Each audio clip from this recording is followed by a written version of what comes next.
कि जो मनुस्मृति को नहीं मानेगा वो हिंदू नहीं है। अरे कौन मान रहा है तुम्हारी मनुस्मृति को? अपने घर में रखो उसको और चाटते रहो उसको। इनके लोग ही इनका विरोध करेंगे, इनकी महिलाएं इनका विरोध करेंगी। रोक लें अपनी महिलाओं को। क्यों तुम्हारी महिला पायलट बन रही है? क्यों तुम्हारी महिला IAS, PCR, doctor, engineer, professor, जज, वकील बन रही है? क्यों मनुस्मृति को नहीं मानती हैं? क्यों घर के पैर की जूती क्यों नहीं बन रही है? बताइए आप तो महिलाओं को घर में रखना चाहते हैं ना, तो वो तो राजा भी बन रही है, वो तो एमएलए बन रही है, एमपी बन रही है, दिल्ली की मुख्यमंत्री बन रही है, सब कुछ बन रहे हैं ना भाई। तो भैया तुम्हारी मनुस्मृति को चैलेंज वही कर रही है। अगर तुम्हारी महिला नहीं रुक पा रही हैं, वो उसका विरोध करती हैं, तो पूरा देश तो विरोध करेगा ही करेगा। जिन लोगों के लिए मनुस्मृति में उल्टी सीधी बात रखी हुई है उन्होंने तो जला दी, उनके पूर्वज ने तो जला के आ गए। देखो संविधान तो सबको बराबर की बात करता है। मेरे जैसे इंसान भी शंकराचार्य से बोल सकता है हु आर यू, तुम कौन हो भाई, कौन से तुम संवैधानिक पद पे हो? तो मैं तो नहीं मान रहा तुम्हारी बात को कि हिंदू राष्ट्र बनाएंगे। किसने ठेका दिया? इनको एक दूसरी जाति के धर्म के खिलाफ स्पीच देने का किसने ठेका दिया? इनको दूसरी संसद बनाने का ठेका किसने दिया? बताइए। इनको ये कहने का, ये उद्घोष करने का, ये अनाउंस करने का कि ये हिंदू राष्ट्र बनेगा, किसने ठेका दिया? ये लोग नफरत फैलाने का काम कर रहे हैं। तो नया संविधान भी बना रहे हैं। हाँ, नया संविधान बना रहे हैं। नया संविधान तो इनको किसने ठेका दिया? ये लोग देश को तोड़ने का काम कर रहे हैं। मगर ये जो शंकराचार्य जैसे लोग हैं कहते हैं कि जो मनुस्मृति को नहीं मानेगा वो हिंदू नहीं है। इनकी कौन बात मान रहा है आज की डेट में? मनुस्मृति तो कहती है कि महिला नहीं पढ़ेगी, मगर हर घर में महिला पढ़कर IAS, PCR, doctor, engineer, professor, जज, वकील बन रही है। यहाँ तक देश की सबसे बड़े जो पद है राष्ट्रपति पद पर पहुंच रही है। तो फिर तो कोई महिला मानने वाली आप हिंदू हो तो आपको मानने में क्या दिक्कत है मनुस्मृति, अगर आप हिंदू हैं? देखिए मैं तो हिंदू नहीं हूँ, मैं बौद्धिस्ट हूँ, मैं अम्बेडकरवादी हूँ, मैं संविधानवादी हूँ, विज्ञानवादी हूँ, समतावादी हूँ, स्वतंत्रतावादी हूँ। मैं हिंदू नहीं हूँ। तो जो लोग हिंदू हैं, बाबा साहब डॉक्टर अम्बेडकर ने 14 अक्टूबर 1956 को हम लोगों से कहा था कि आप बुद्ध के रास्ते पर चलिए। तो हमारे पूर्वज जभी से बुद्ध के रास्ते पर चल रहे हैं। हम बुद्ध को अपना मानते हैं, बुद्ध के विचार को मानते हैं। बुद्ध पूरी दुनिया के अंदर है। मनुस्मृति में क्या खराबी है? मनुस्मृति को बाबा साहब डॉक्टर अम्बेडकर ने 25 दिसंबर 1927 को जला दिया था। इसलिए जला दिया था क्योंकि वो एक ऐसा दस्तावेज था, ऐसी एक किताब थी जो गैर बराबरी की बात करती थी, लोगों के अंदर भेद करने का काम करती थी। इसलिए ऐसी किताब को जला देना ही अच्छा है। आज देश भारत के कानून से चलता है, आज देश भारत के संविधान से चलता है और बहुत अच्छा चल रहा है। आज कलम का युग चल रहा है, विज्ञान का युग चल रहा है, आज संविधान का युग चल रहा है।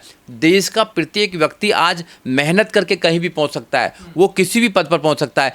क्या ये संभव था कि जब मनुस्मृति चलती थी तो जब लोग पहुंच सकते थे, महिला पहुंच सकती थी? नहीं पहुंच सकते थे। इस देश के वंचित समाज किसी भी पद पर पहुंच सकते थे, प्रतिष्ठा पर पहुंच सकते थे? नहीं पहुंच सकते थे। अगर पहुंचे हैं तो बाबा साहब डॉक्टर अम्बेडकर की वजह से और भारत के संविधान की वजह से पहुंचे हैं। ये लोगों को याद रखना चाहिए। अगर मनुस्मृति इतनी खराब है तो फिर शंकराचार्य क्यों कह रहे हैं अगर आप हिंदू हो तो मनुस्मृति मानो? कौन शंकराचार्य है? कोई शंकराचार्य जो पोस्ट है, क्या संवैधानिक पोस्ट है? कोई कॉन्स्टिट्यूशनल पोस्ट है क्या? अपने आप कोई भी बन जाता है? धार्मिक पोस्ट तो है ना। देखिए भाई धर्म अलग अलग धर्म है। अखाड़े चुनते हैं उसको। देखिए देश में बहुत सारे धर्म हैं, बहुत सारे लोग हैं, बहुत सारे कल्चर्स हैं। हर 10 किलोमीटर पर भाषा बदल जाती है, हर 10 किलोमीटर पर पानी बदल जाता है, कल्चर्स बदल जाते हैं। देश की खूबसूरती है, यहाँ पर डाइवर्सिटी है, यहाँ पर बहुत सारी लैंग्वेज बोली जाती हैं, बहुत सारे कल्चर्स हैं, बहुत सारी भाषाएं हैं, लोगों के अलग अलग खाने हैं। उन सबको मिलाकर बाबा साहब डॉक्टर अम्बेडकर ने, महापुरुषों ने बनाया भारत का संविधान। Be the people of India, हम भारत के लोग। तो जो भारत के लोग भारत के संविधान पर विश्वास करते हैं, कितने शंकराचार्य आए, कितने चले गए, वो अगर प्रोग्रेसिव सोच की बात करेंगे तो लोग मानेंगे। अगर वो आउटडेटेड वाली बात सोच करेंगे की बात मानेंगे तो उनकी बात कोई मानने वाला नहीं है। ये केवल हंसी के पात्र बन जाते हैं और कुछ नहीं बनते हैं। हंसी के पात्र बन गए। राहुल गांधी ने कह दिया संसद में कि मैं आपकी मनुस्मृति को नहीं मानता, मैं संविधान को मानता हूं, तो उन्हें हिंदू धर्म से निकाल दिया। देखिए ऐसा है, राहुल गांधी ने तो बोला है। अरे बाबा साहब डॉक्टर अम्बेडकर ने तो 1927 में मनुस्मृति को जलाने का काम किया था, ये कुछ नहीं बोल पाए थे।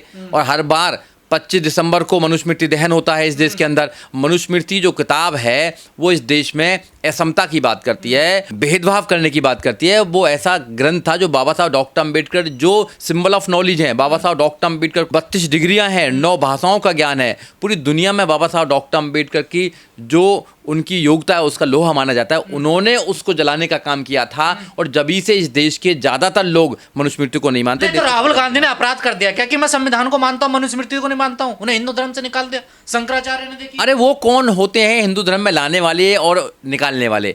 वो खुद ही हिंदू धर्म का सबसे ज्यादा नुकसान तो ये शंकराचार्य और ये बाबा ही कर रहे हैं। सबसे ज्यादा भ्रष्टाचार यही लोग करते हैं। सबसे ज्यादा जेलों में कौन जा रहा है? आदमी यही जा रहे हैं। अरे धर्म संसद में प्रस्ताव पास किया शंकराचार्य ने, देखिए। केवल देश में एक संसद है जो भारत के संविधान के द्वारा स्थापित है, उसका नाम है भारत की संसद।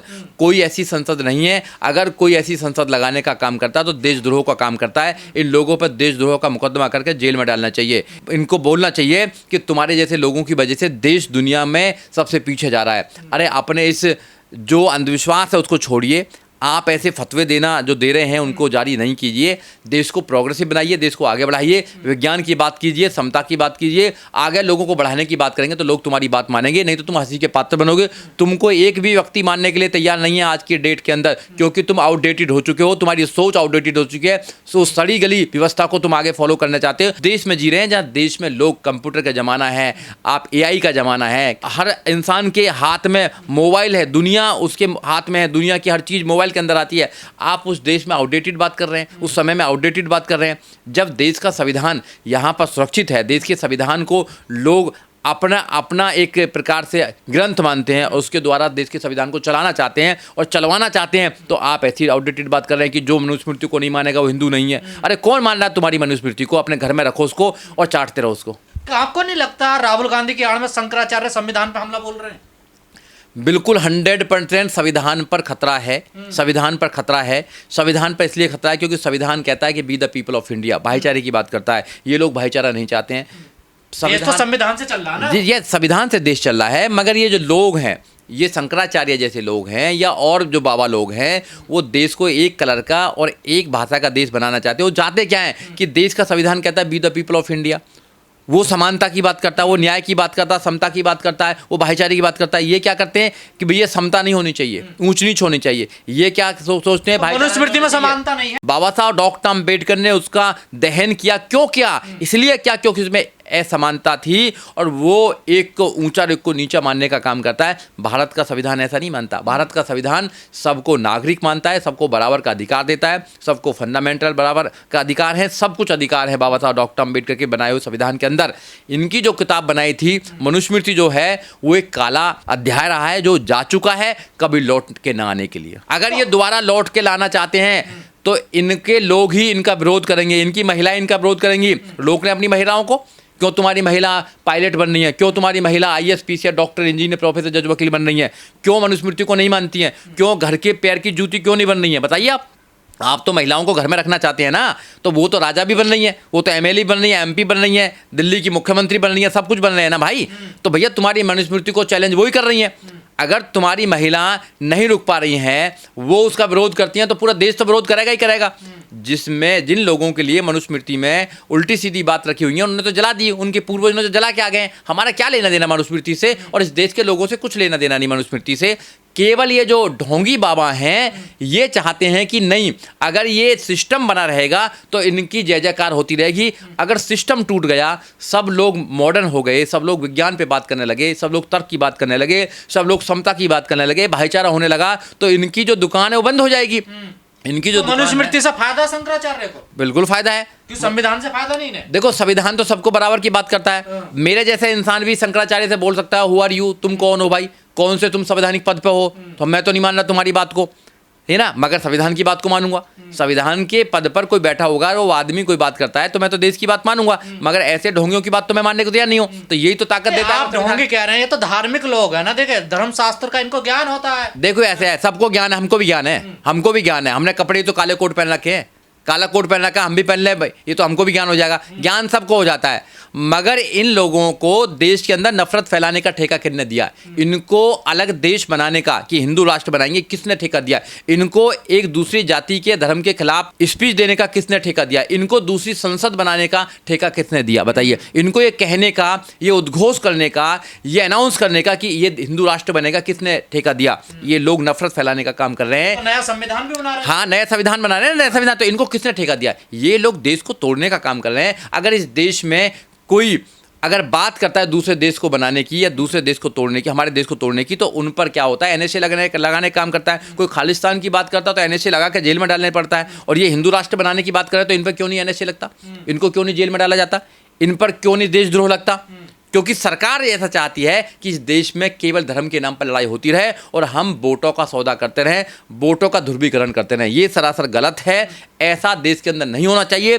देश के लोगों को प्रोग्रेसिव होना चाहिए। देश के लोगों को अपने बच्चों के भविष्य के विषय में सोचना चाहिए। देश को इन मुद्दों को ख़त्म करके देश में जो रियल मुद्दे हैं, एजुकेशन का जो रियल मुद्दा है, रोजगार का जो रियल मुद्दा है, लॉ एंड ऑर्डर का जो रियल मुद्दा है, भाईचारे का जो मुद्दा है, संविधान का जो मुद्दा है, उनको आगे लेके आना चाहिए और देश को महान बनाना चाहिए। या उसका वॉल्यूशन करता है तो आर्टिकल 13 कहता है कि वो नल एंड वॉइड है, वो खत्म हो गया है। ये भारत का संविधान कहता है। आर्टिकल 13 ये कहता है कोई भी ऐसी कस्टम, कोई भी ऐसी किताब, कोई भी ऐसा दस्तावेज जो भारत के संविधान के फंडामेंटल राइट्स का वॉल्यूशन करता है, उसको खत्म कर दिया जाए, नल एंड वॉइड है। तो इनकी किताबें जितनी भी हैं जो असमानता पर आधारित है, उनको बाबा साहब डॉक्टर अम्बेडकर ने अपने जीते जी संविधान के माध्यम से खत्म कर दिया। उनका आज की डेट में कोई भी अस्तित्व नहीं है।